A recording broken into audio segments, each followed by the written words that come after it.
This episode of Living Out Loud with Loretta is brought to you by Black Girl Magic, a collection from the McBride sisters, fusing old world elegance with new world finesse in their mutual passion for everything wine.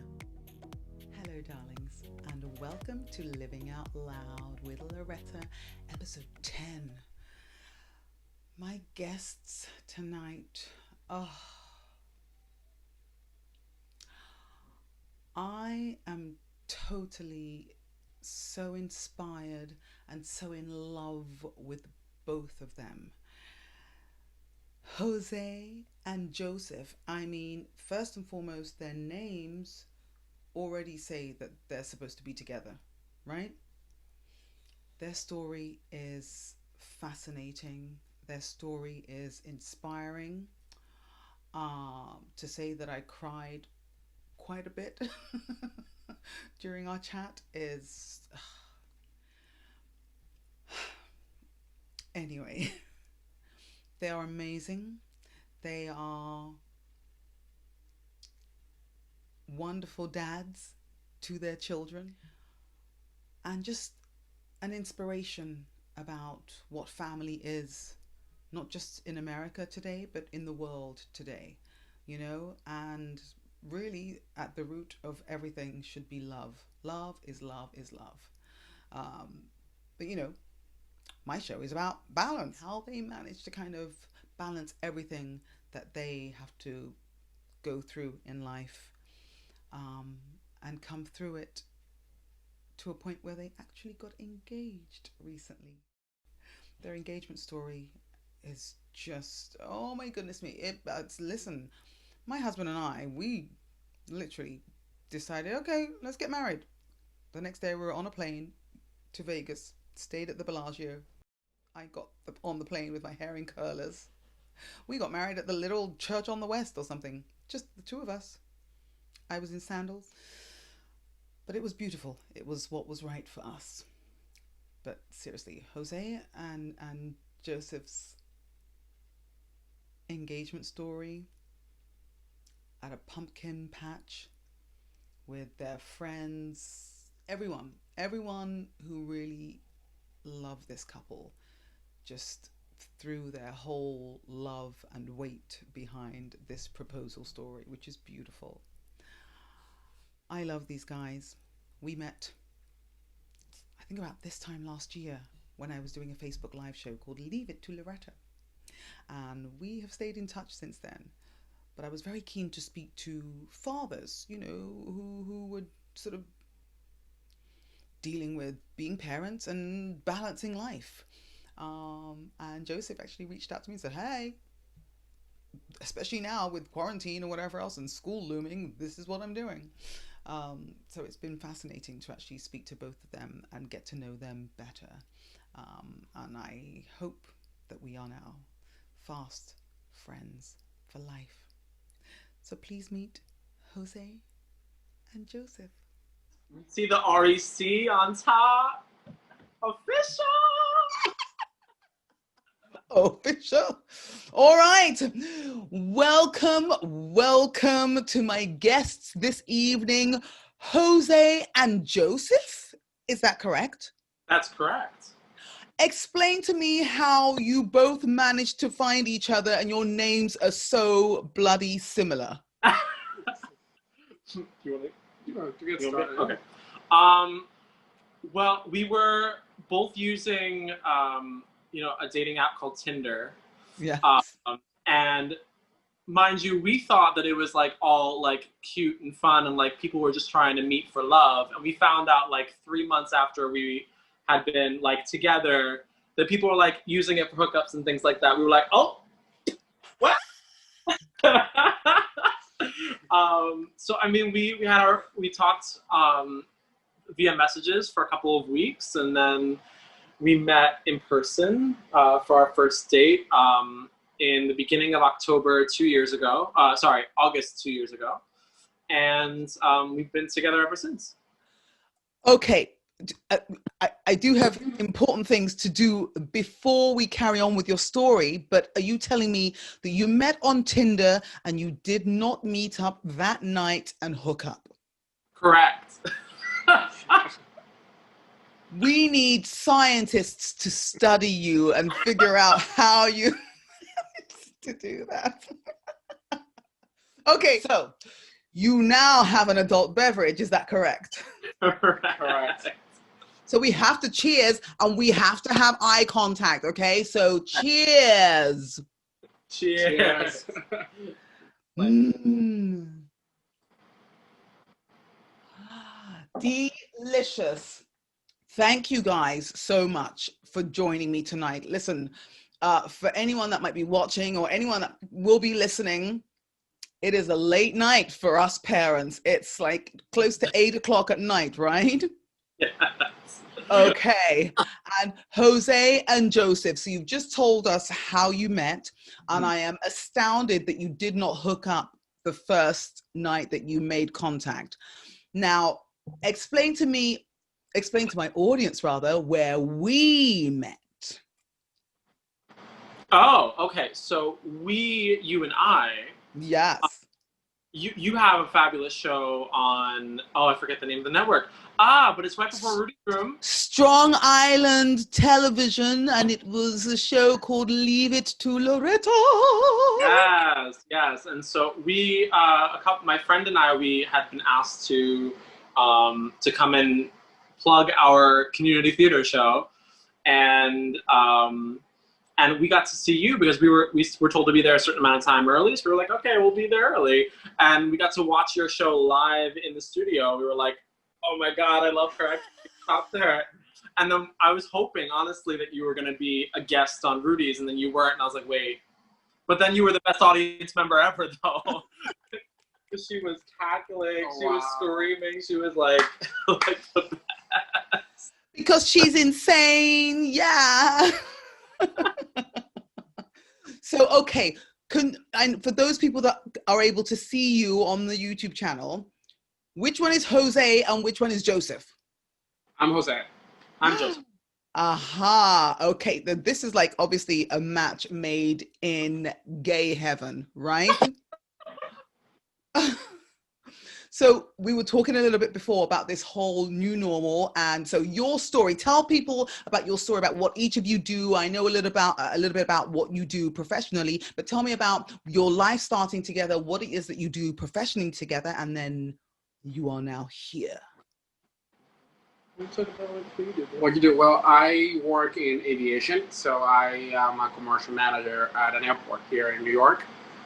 Been in aviation for about 5-6 years, more on the management side of things.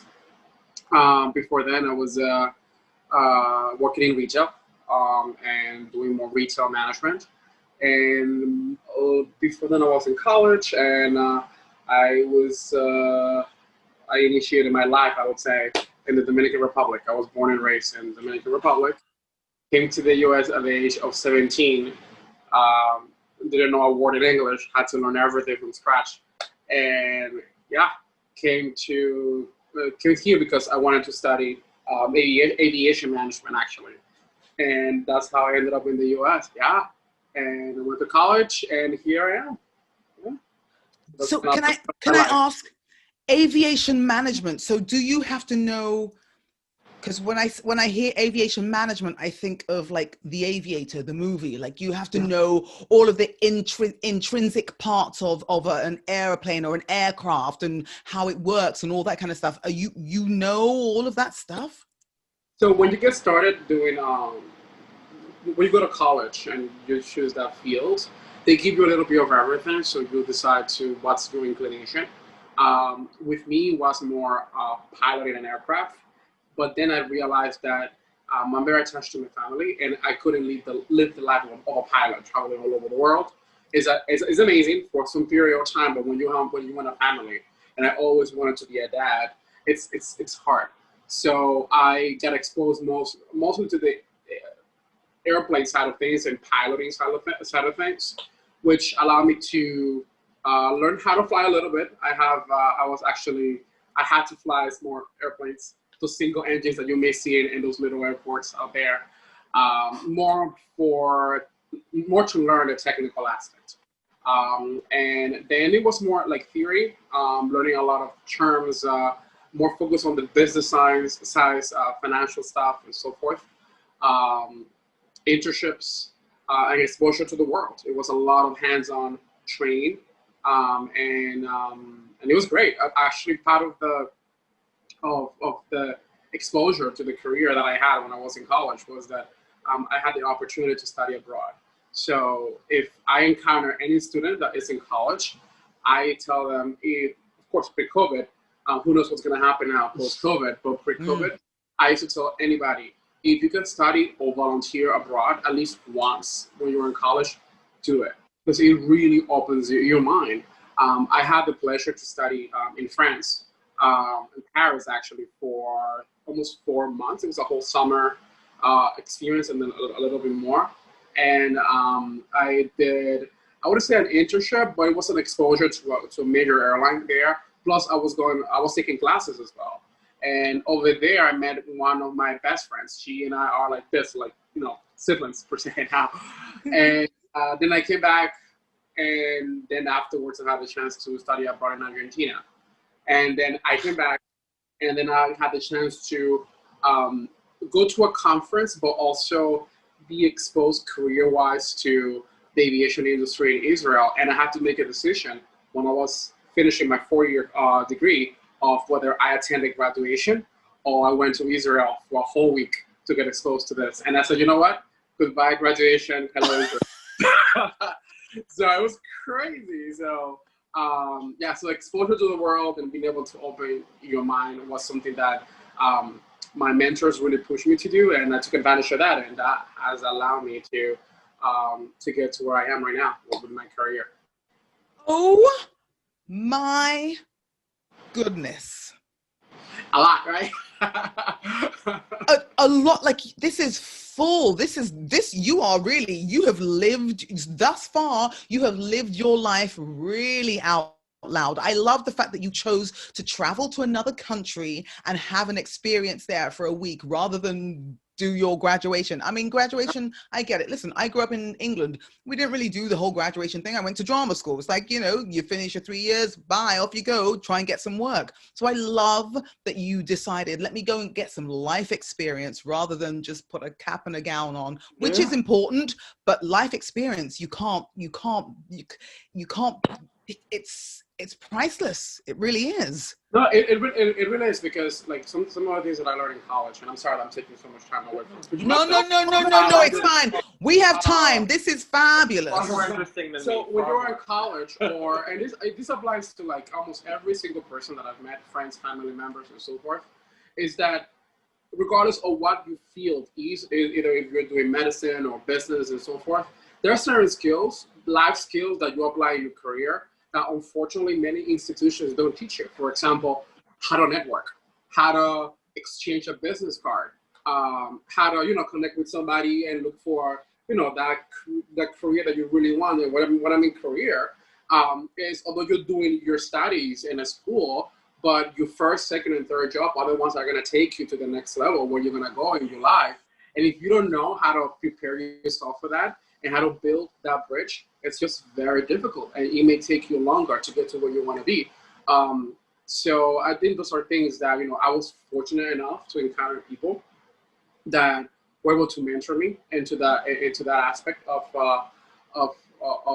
life and careers and so forth, which allow me to, I won't say get better, but tweak certain things on me to be able to land the jobs and the experiences that I've had.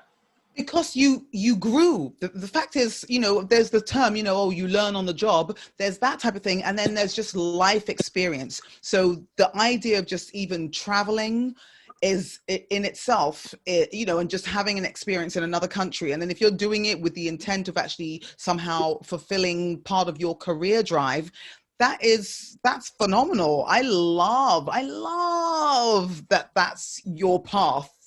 Yeah, and I gotta tell you something, and this is a story that I share with a lot of students, and even people in general. My people ask me, hey, how do you get your first job? And the first company that I worked for, and I'm not sure if I can announce companies here, the name of companies. It was American Airlines. Sure. It was American Airlines. So I will never forget. The vice president for New York for American Airlines went to visit the school that I was doing my studies, and I went to him and I said, "Hey, I see that you have internships posted for the next summer. I'm about to graduate, and they're interested on those internships." And he said, "I don't know yet if those will be available to you guys. There's a lot of competition, yada yada yada."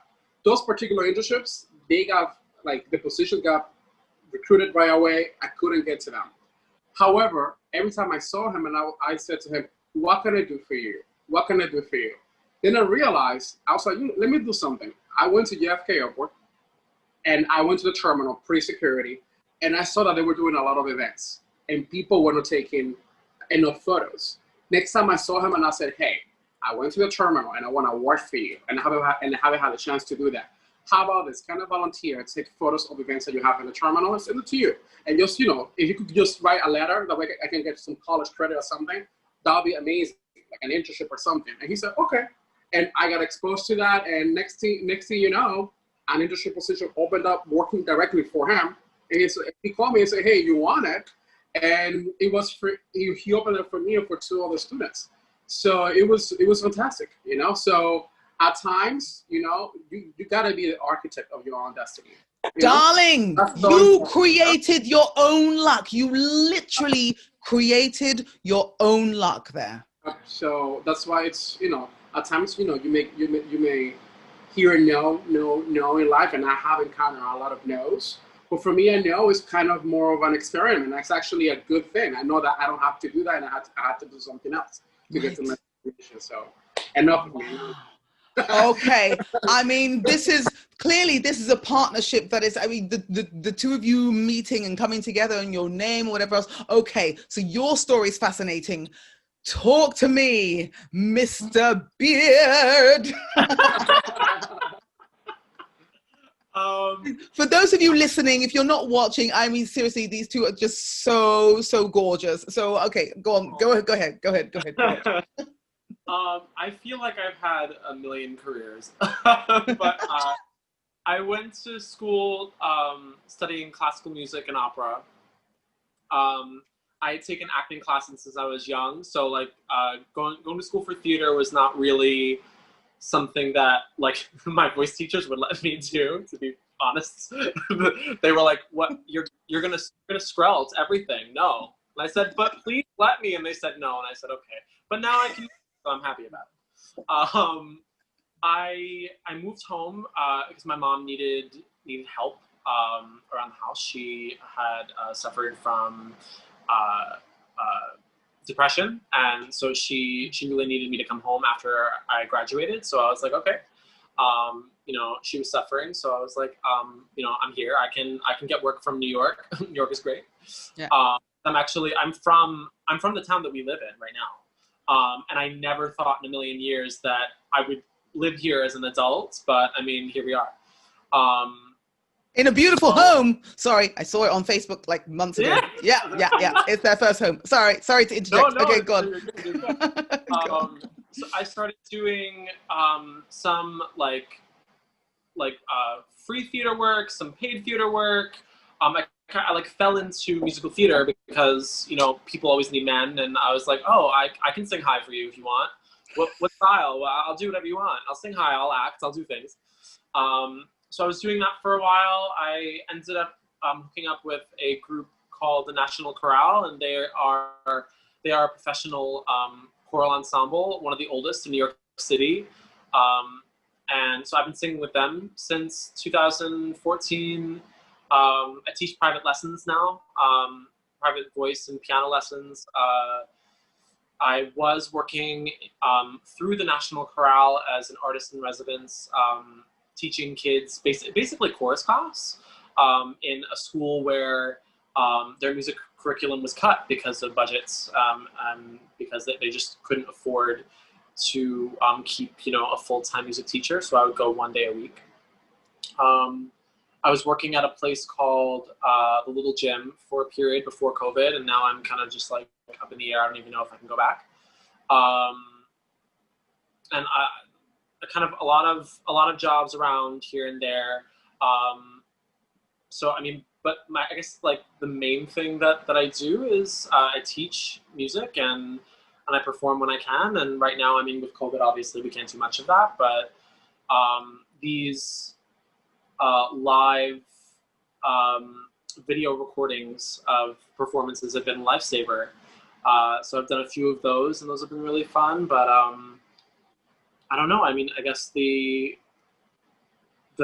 essence of being with people and exchanging energy and crafting a character and hoping that person that you've made from bits of other people that you've seen or from bits of yourselves that are maybe too hard to speak of in normal conversation. I mean, you hope that touches someone, and that's like the thing I guess I miss the most since COVID has kind of stricken everything as far as theater and live performance in general is concerned. Hello, darlings. If you know me, then you know that I really enjoy a glass of champagne or a glass of wine or a few glasses of champagne and a few glasses of wine. And I make sure that my guests have something similar when we chat, which is why my new collaboration with the McBride sisters is absolute music to my ears. These sisters, quote unquote, have a really fascinating story about how they got together and how they discovered their love and enjoyment of wine. One of their collections is called Black Girl Magic, which I thought, hello, I need to be in on this and I need to taste the whole collection. So I kind of was drinking some tonight in my interview. I've got a few other bottles to try, but I just wanted to make sure that you, my audience, get to see. It's all about the flavor, right? It's simple packaging. They have cans of drinks. I mean, seriously, going to the beach and just popping open a can of something delicious, which has a little bit of alcohol in it. Hello. And it's not just for women. It's for everybody. Right now, this one's for me. But if you want some, you use code Loretta at checkout and you will get a 15% discount on any bottle of wine. They have reds, they have rosés, they have whites, they have champagne. Yes, I'm trying them all out of a duty to you, my audience. I'm going to pop this one open in a minute. But anyway, use the code Loretta, Lauretta at checkout and you get 15% off. Enjoy your wine. I just want to keep the label after I drink from this bottle. What do you think? But listen, obviously you're an artist, and I guess that's how we connected in the first place, because obviously that's what I do as well. Just the whole performance aspect of your life, because you don't choose to become an artist. You just are. You're born that way. You were born with the talent that you have, and yeah, you when you were like, oh, I'm just gonna go do straight acting, whatever. Your teacher's like, no. You're supposed to sing, but you can act. You can do all of that, and I love that you've been able to sort of leverage it and manage to kind of do teaching as well, because there are other people just like you, just like me, who are like coming up, who need teachers that will inspire them, that can teach them correctly, etc., etc. COVID has affected, obviously, everyone's life to lesser or greater degree. So the two of you met. So tell me when children came into the relationship. Oh, good Lord. Okay. Long story. Right. So I have had a part in raising one of our boys since I was 16, and that's because he is my biological nephew. My nephew kind of went in and out of custody with my sister over, the last, I guess, 11 years of his life. And then in the last couple, basically the courts were fed up at that point and were just like, look, like, this is ridiculous. So he was either living with me and my parents whenever I was there, or just my parents when I wasn't living there anymore, or with my sister, kind of on and off for most of his life. So, I mean, the majority of his life he spent at my parents' home, which is like 5 minutes from here. And my dream, because my dad is in his early 60s. My mom passed away a couple of years ago. Oh, So I'm sorry. thank you. I just, my dream was to kind of like make my relationship, which has always been kind of like a nephew, uncle, father, son, brother kind of situation, and flip that script and just make it like, you're my kid, I'm your dad. This has been the way it is forever anyway. Let's just make it a little bit more concrete. And so we wanted to bring him here, and I mean, Jose fell in love with him when we met, and they have their own really beautiful bond as well. So when we were able to, get this house, one of the first things that we did, almost before we moved all of our things in, was get him over here. And so, yeah, I mean, that's kind of how Aiden came about. But I mean, you want to talk about? Yeah, with Kyler, it's an interesting story. So during my previous relationship, my ex and I wanted to be dads, and unfortunately, fortunately, Kyler came to our life. Well, unfortunately, my ex decided that parenting was not for him.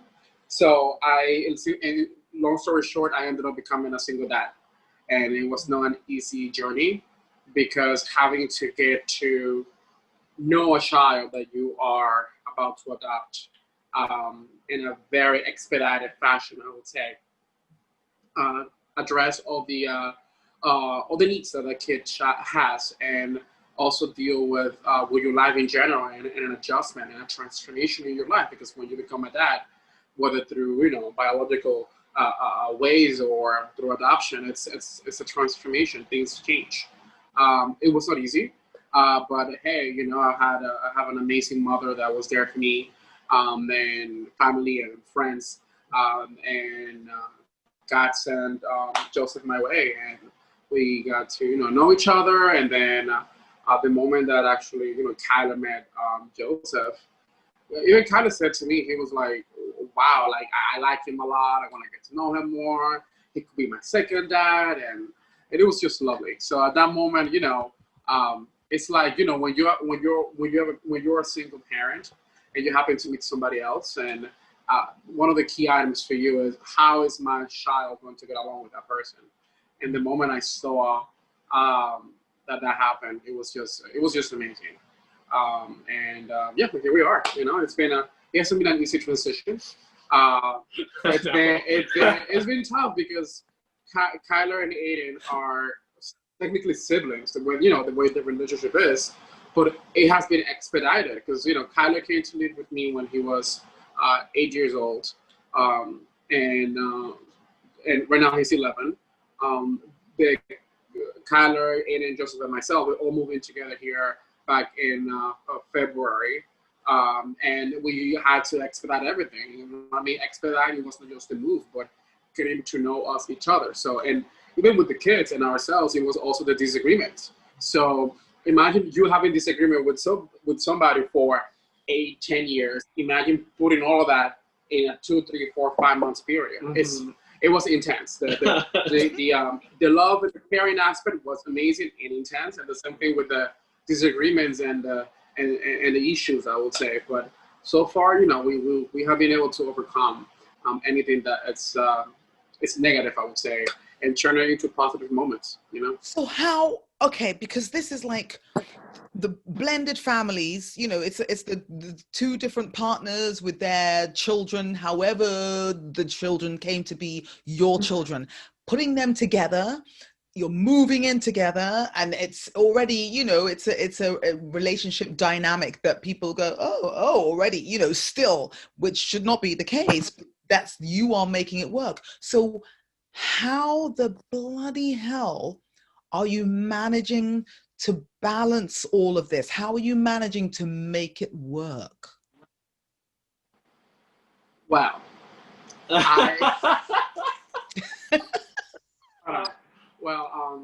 Take a drink, right? Hello. Woo! Let me just let.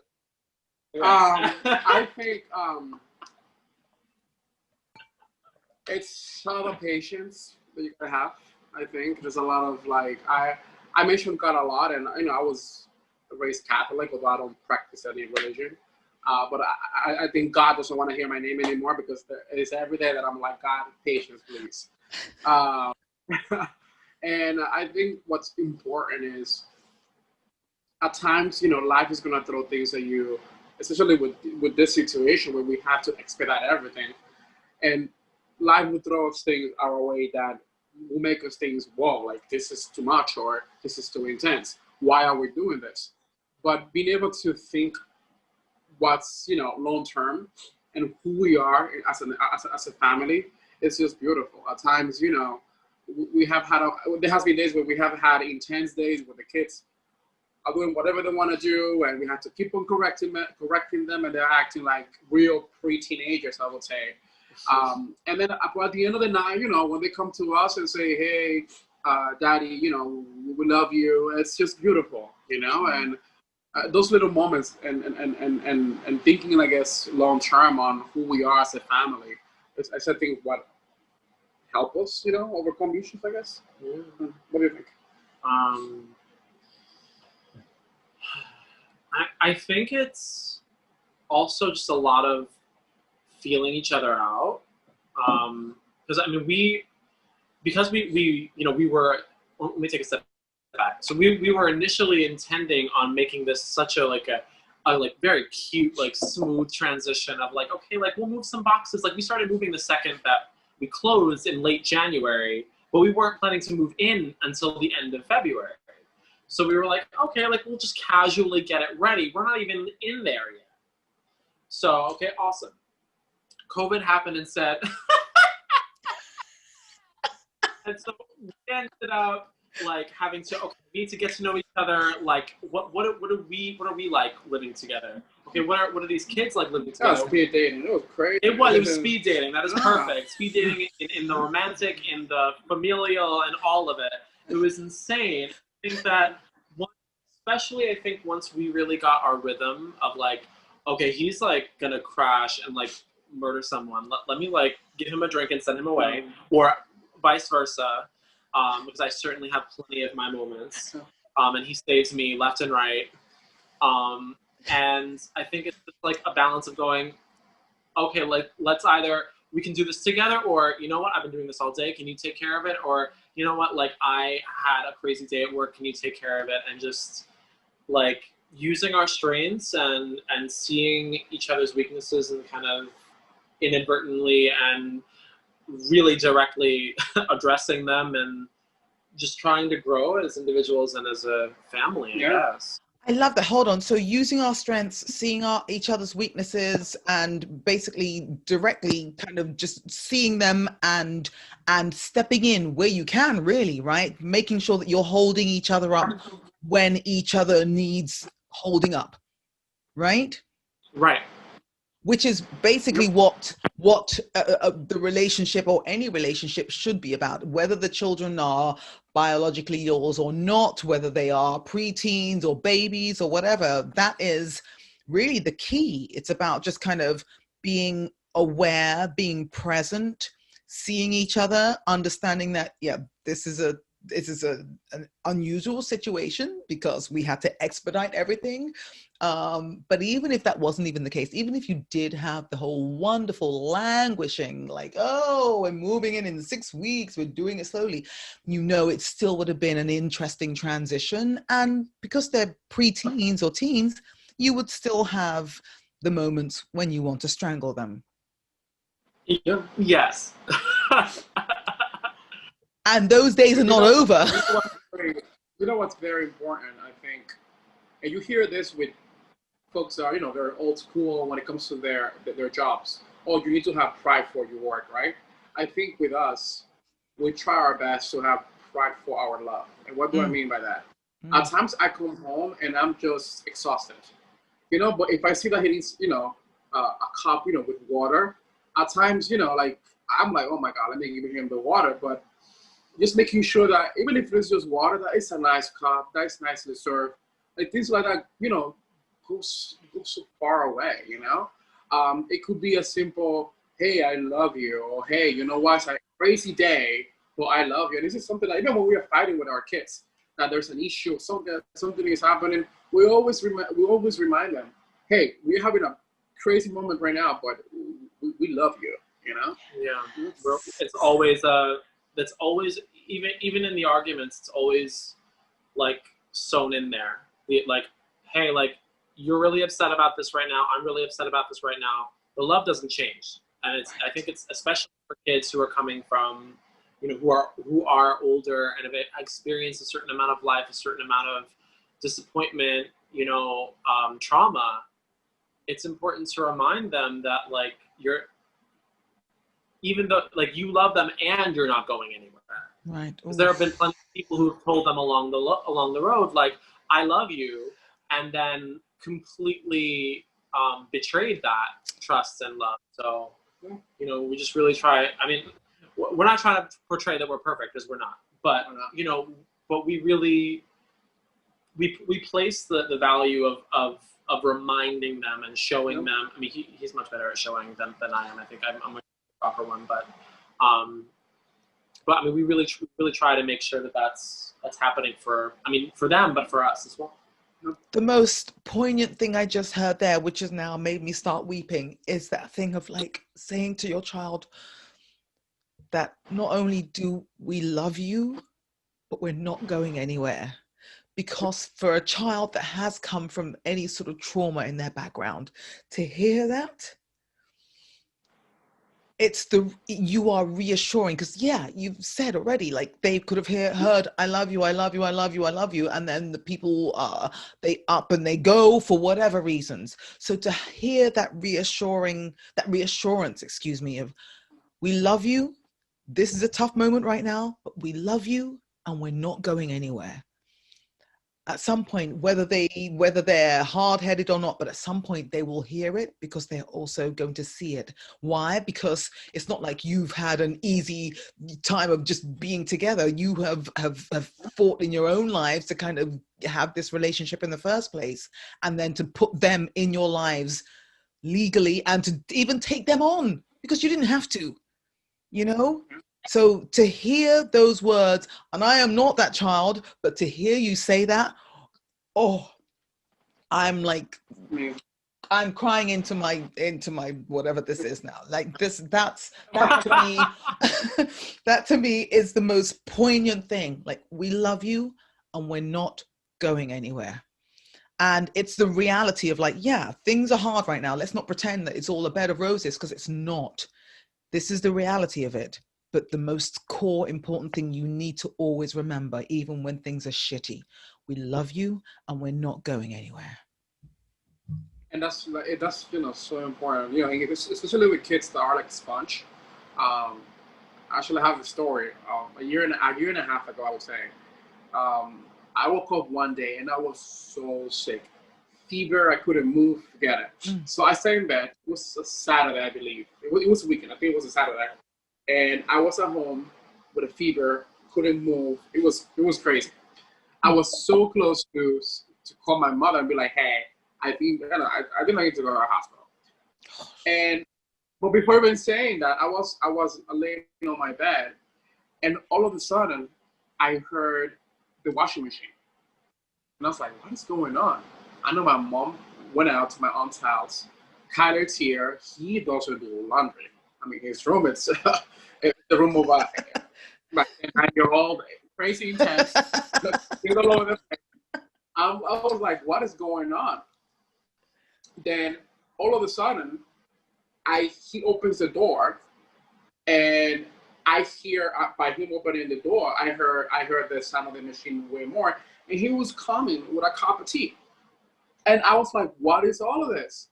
He, I guess, observed me washing his clothes every single day. That I don't know how he put my clothes to wash.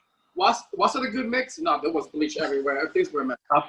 But it was just the intention, And then he came over with a cup of tea, and he was like, "Daddy, I love you. I want to take care of you." And literally, at that moment, I was like, oh my God. And that was some of the things, the way that he expressed himself was basically this, it was a repetition of what I had said to him, you know? So it doesn't mean that when you treat your kids a certain way, are they going to be that way when they become, you know, an adult or when they encounter unique situations? No, but it's just, you know, kids are a sponge, you know? And it's just so important to try, you know, try our best to, you know, show them kindness, show them love, affection, and caring. Because nowadays, you know, kids are so into electronics. There's no sense of being human. You know, it's just being. It's either they go to school and then after school it's just electronics mode. That's it, Xbox and all of that good stuff. But there's no sense of, you know, caring. Let's help each other. Let's be there for each other. You know, and it's so important to teach our kids that. This is something I think a lot of people need to hear. Like, we know we don't want to deprive our children. If your child is able to have, you know, if you're able to give your child a phone or an iPad or an Xbox or whatever, you don't want them to miss out, obviously. But along with that, you need to then ramp up the other side, the human connection. So him coming in, that's him. You know the saying, like, monkey see, monkey do. So basically, he has seen from you that type of caring, that kind of caregiver attitude, that kind of caregiver and loving behavior. So he is basically just repeating that. This is what he's growing up with. So it makes sense to him to then want to be able to take care of you. Did he even know you were sick? Yeah, I mean, he realized that I was sick. I mean, he even came over and said, "Hey, what's going on?" You know, because I usually would prepare breakfast, and I say, "Hey, take some cereal from the fridge, figure it out for today." And he realized that I didn't ask him, "Hey, help me." On the contrary, I wanted to get better to, you know, prepare the food for the day for him, for later on, and so forth. And he, you know, was the washing machine and the washing of the clothes experience great? No, he actually, my clothes got damaged. Wasn't it too good? I mean, I think he put salt or something else. Who knows? I couldn't even think. But just the intention, you know, it was just, you know, this little boy, you know, without the need to do it, just, you know, trying, you know, his best to help his daddy, you know.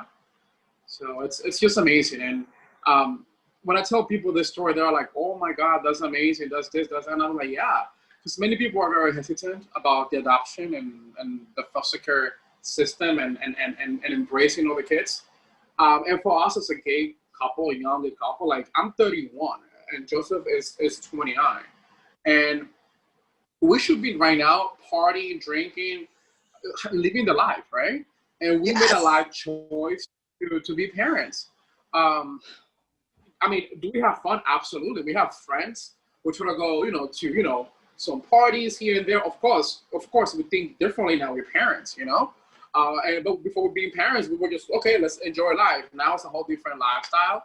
But I think that we don't regret it. For me, you know, embracing Kyler at first and now Aiden, it's the most beautiful experience, you know.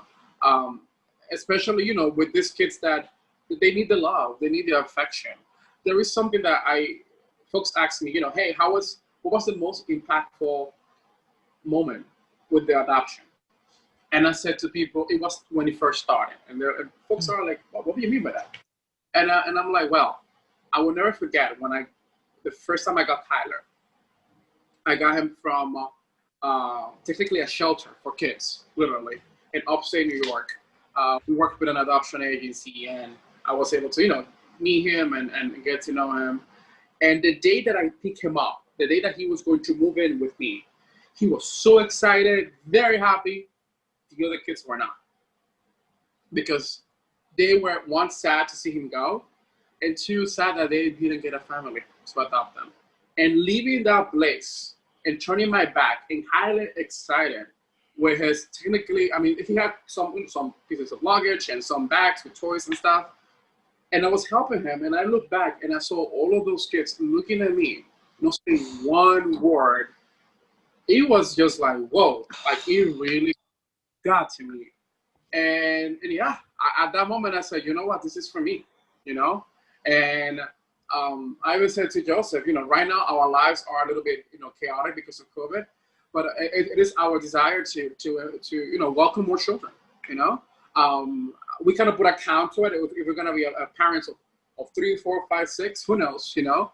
But you know, we really want to be able to go back and welcome our children and open the door, you know, of our home and help, you know, change some lives. And I always tell folks whenever I can, hey, if you had a chance to either adopt or even be like a big brother for one of those, you know, either kids or young teenagers that do not have a home, that's just beautiful.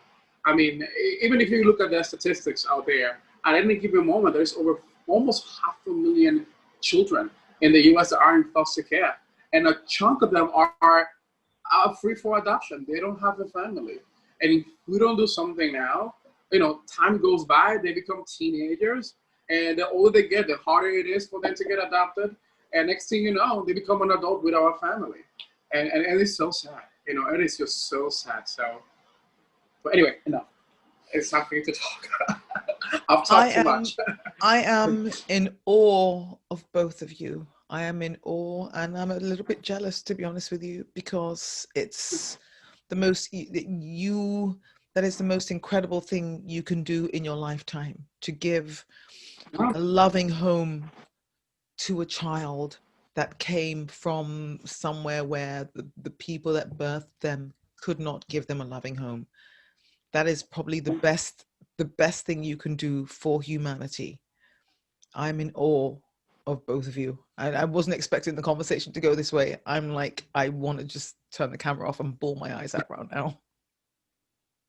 I'm in awe. I'm in awe of both of you. You guys, this is incredible. This is incredible that you're doing this. And like, how did you even think of doing, like, do you have family members that did this type of thing, or friends that did this type of thing? What made you think that this was something that you could do? I mean, I think like the first foundational thing for both of us, and please correct me if I'm wrong, but for me, it's, you know, we're both, you know, on the baseline, you know, we're both gay men, and so we've experienced a lot of discrimination and a lot of name calling, a lot of, I mean, I was bullied I have been bullied my entire life. It was only when I became more like kind of masculine presenting that people just kind of wrote me off and didn't bother me anymore, because I looked, you know, I looked like some macho, like, you know, like gonna chop down some trees, some lumberjack guy. But I mean, and Jose, I mean, the man came to the United States and you know, busted his butt to learn English, and I mean, he is one of the first. He's part of one of the first groups to be discriminated against just for being Latino, just for having an accent. You know, I mean, he can go on and on about I mean, that. it's not easy. I mean, you get discriminated for first, you know, though I'm now a U.S. citizen, but being, you know, naturalized, you know, I'm not just a regular citizen. Then having an accent, being gay, my skin color, you know, all of that adds up, you know. And at times, many folks just don't understand, you know, what people of color go through in life. It doesn't matter the field, it doesn't matter the ecosystem, it doesn't matter where. It's just that extra level of, I don't know, of exercise, of workout that we have to do to get somewhere. I mean, it's just, you know, we have to burn more calories in life. That's, you know, that's what it is, you know, and it's just tough, you know, and I guess that has helped us to, I guess, look at things differently, and embrace change, embrace being different, and enjoying being different, you know, and being proud of that. That's just so important. Why do I want to be a dad? I think, you know, my grandmother, she raised me when I was in the Dominican Republic. She used to have a restaurant, and she was very famous for not officially adopting children, but she helped either give food to kids and feed kids that didn't have any food, that their parents couldn't feed them, or actually welcome and to her house a number of children that became her unofficial adoptive kids, you know. And I saw that and I was like, wow. And up to this day, you know, it's those people are the ones that have the best relationships with my mother, and they are one of the most amazing, some of them are one of the most amazing uncles or aunts that I could, name, and it's just great, So I saw that and I was like, wow, it's beautiful to do that. Plus, you come to this country, you jump through hoops, to be somebody in life, and then you happen to see that there is more people in need, and at least we are adults. We can do something about it, but kids cannot. So I think that has, I guess, enabled us to go back and be like, hey, world, what can we do for this kid? So. And I mean, the other thing for me is, my because you reminded me because you're talking about your grandmother. I mean, my mom was a woman who, as a kid, was bounced around a lot. She was made to feel like she wasn't wanted anywhere she went. Her mother didn't want her. If this family member wasn't talking to that family member, they didn't want her around. And she was, and the funny thing is the reason why she wasn't wanted was because she was different in the sense that she was sensitive and she was kind, and she was like the kind of person who would like pick up a butterfly and pet it, and the butterfly wouldn't fly. That's the kind of woman she was. And so, she, as a very young person, she saw in me the same sensitivity, the same gentleness. Like, she couldn't even raise her voice to me as a kid because I would cry. All she would need to do is very quietly tell me, hey, Joseph, that wasn't the right thing to do. And then I'd be like, okay, mommy, I'll change that. And, but with my sister, the complete opposite. She had to scream at her for her to like pick up a stick of gum, So it was like, the woman was powerful, and she showed me what the true understanding of what empathy is in the face of your own struggle. With her, she dealt with depression. At one point, she, my sister and her did not have the greatest relationship, and she really took that to heart as like her fault, even though it wasn't. And seeing a similar pattern happen with my nephew, she saw, he was being bounced around, and she was like, I was bounced around, I can't have this happen. And so, part of the impetus for me, I mean, I always knew that I was going to be a huge part in my nephew's life, but, seeing, like when my mom passed, it was like, oh, it's like my whole job now. Oh okay. Like, because she and I like have the same energy, and I don't know how many people believe in this kind of thing, but I felt like, when she passed away, the rest of a kind of energy just kind of went into me, and I was like, oh, this kid is mine. We've got to make sure that he's okay. And this is not to say anything on my dad. My dad is an amazing father, despite him not even having one as a kid, because his father died when he was 2. But there is a certain sensitivity, there's a certain kindness, a certain gentleness that I not only like emulated, but I like copied and studied and wanted so to be just like that. And so, basically it was like, okay, she's gone now. Like, what do we do? He needs that energy still, and he's not getting it anywhere, and I can do that. And so it was, I think for both of us, it was this sense of seeing someone care about either us or caring about, a child, or caring about people in such a deeply selfless way that we were just like, duh, let's do it.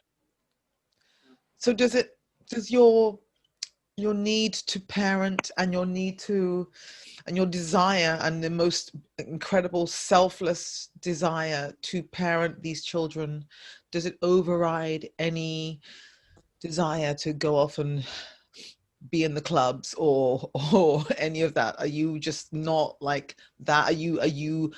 Does your contentment in your life come from being parents to these children that you have given so much hope and so much joy to?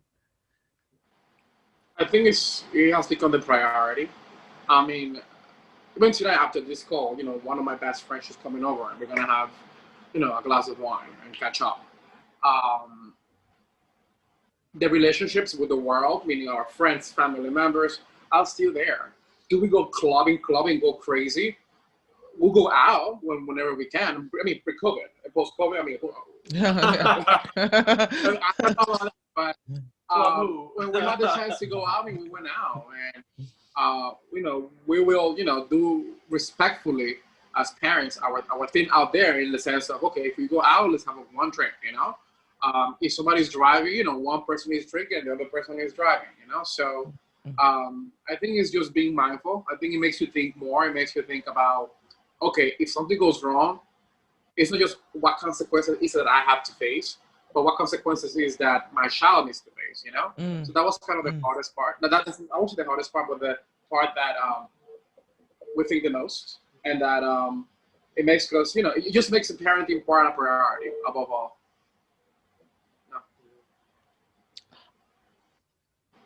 I know your doorbell's going or something. I'm not going to keep you for much longer because we've already been like an hour. I'm like just I'm trying not to be sobbing like here on camera. I'm already like, ugh.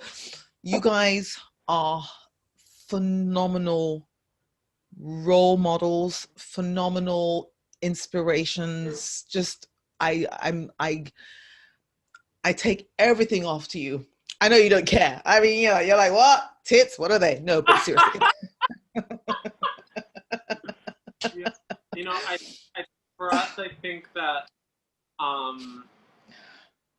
one of the most interesting things about our lives is, and our collective life together, is that we don't pretend like we're saints or anything, but at the same time, we don't say like, oh, you shouldn't be out there partying, you shouldn't have your club life. If that's the life that you want. Oh, you see, that was Siri talking. Oh, thanks, Siri. Hey, girl. If that's the life you want, like, have that life. Both of us in our own respective ways have had a chance to be single people and to do what we do, and but this is our choice now. This is what we want now, and so we just kind of honor that and respect that in this moment. So, we didn't just become Mother Teresa overnight. It was just kind of like, we want our kids to know, like, yes, like, you need to take care of yourself as a full person. And if that means, you're staying home and you're reading your book, or you're going out dancing to all the tunes that you could possibly imagine, then, I mean, those are the things you need to do for yourself. And maybe it's both, and maybe you just need to find your balance. But I've got so many quotable lines already from what you just said. I love that so much. And you're so right. You're so right. I'm totally bunged up and emotional about this whole story. A lot of people are able and in a position to do what you're doing, but don't, out of fear, out of misperception, if that's a word, I don't know, misconception, I don't know, but I'm grateful to have heard your story, and I'm grateful to know you. And that's clearly the reason that we met in the studio that night, with me screaming and yelling at Rudy's show. I mean, honestly, like, one of the things that really connected me to you, initially it was the freedom of your spirit that I was like, oh yeah, like, I totally identify with that. But then later on, we had a very beautiful, poignant conversation that just like really resonated with me, and it stuck with me. So when I saw that you were posting about this, I was like, oh my God, like I will literally do whatever I have to do to talk to this woman. Like, I'm happy to do it, because, and I literally, Jose like had to be home the evening of our recording, so there was no way that he could have met you at that time. But I've literally just been talking about you since then. So. I love that you responded, like, because, we could have just stayed in touch on Facebook, every now and then or whatever. I love that you responded, that you were willing to sit and have the conversation and to tell your story, because it's fascinating and it's inspiring, and it's just, I'm not going to stop thinking about it tonight, because you have touched parts of my own life where it's you know, there are aspects of what you're doing that I've wanted to do and not being able to go through with it, and I feel the sorrow for that, but at the same time I feel such happiness that you're doing it. And it's like, we all have a way that we can positively affect another human's life. We just have to open our eyes and be willing to look for those ways, because there are endless ways, you know, and don't be afraid of it. Yes, there are going to be parts of it that are going to be difficult, challenging, or whatever, but the reward far outweighs any challenge. And I don't want to stop crying again, but I'm so proud of the two of you, and I'm so grateful to have spoken to both of you tonight. Thank you. Yeah. Thank you for having us. No, thank you so much. It's been a pleasure. Yeah. And we have to stay in touch off of camera. We have to stay in touch, because I wanna hear about what's happening with you, and when it's safe again for us to kind of be in each other's company. I would love to kind of, you know, sit and have a glass of wine with you guys and catch up. That would be lovely. Yeah. We would love that. You know, I love watching you and your husband make music on Facebook, and see you in workout videos with your kids. I keep okay. Like, but really though, you're such a light and inspiration, and I really appreciate, you know, getting to share this moment with you. It's very. Thank you. I wish I could film the craziness going on around the homeschooling that's happening this week. Like, devices don't work. I don't know what this is. Right. What does that mean? How do I charge a laptop? So that's my life this week. Same. I'm going to let you go. Thank you. Pleasure. Thank you so much. Thank you.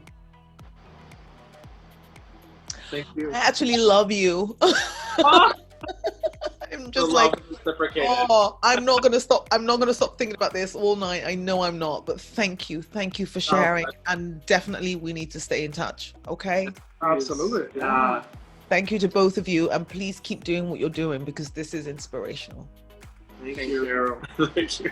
All right. Okay, I'm gonna let you go. I've kept you for like way longer than I'm supposed to. Sorry. No. All right. Go and enjoy a really good cocktail and enjoy the Friday night, okay? Well, you too. Listen. Well earned. Take care, and let's stay in touch.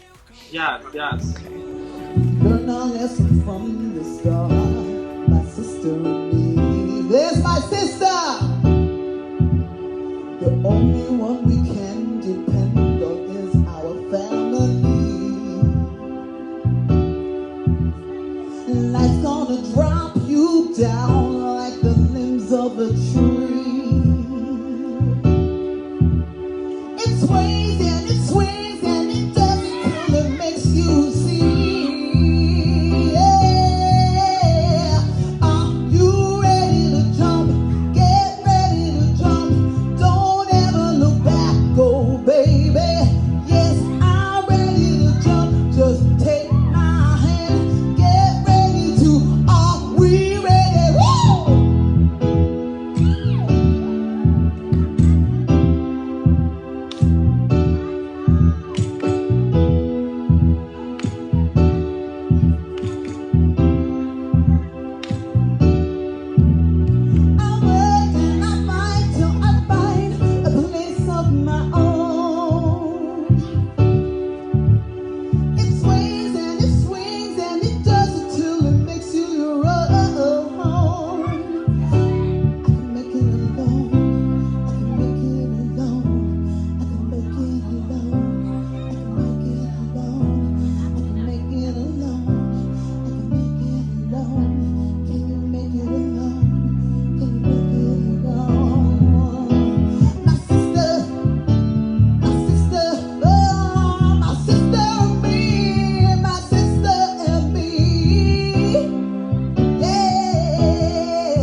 tuning into Living Out Loud with Loretta.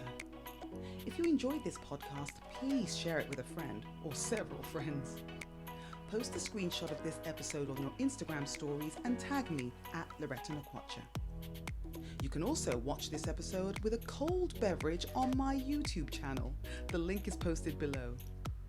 Lastly, if you have the time, please leave a positive review on Apple Podcasts so that we can continue sharing stories, singing songs, and living our lives really out loud.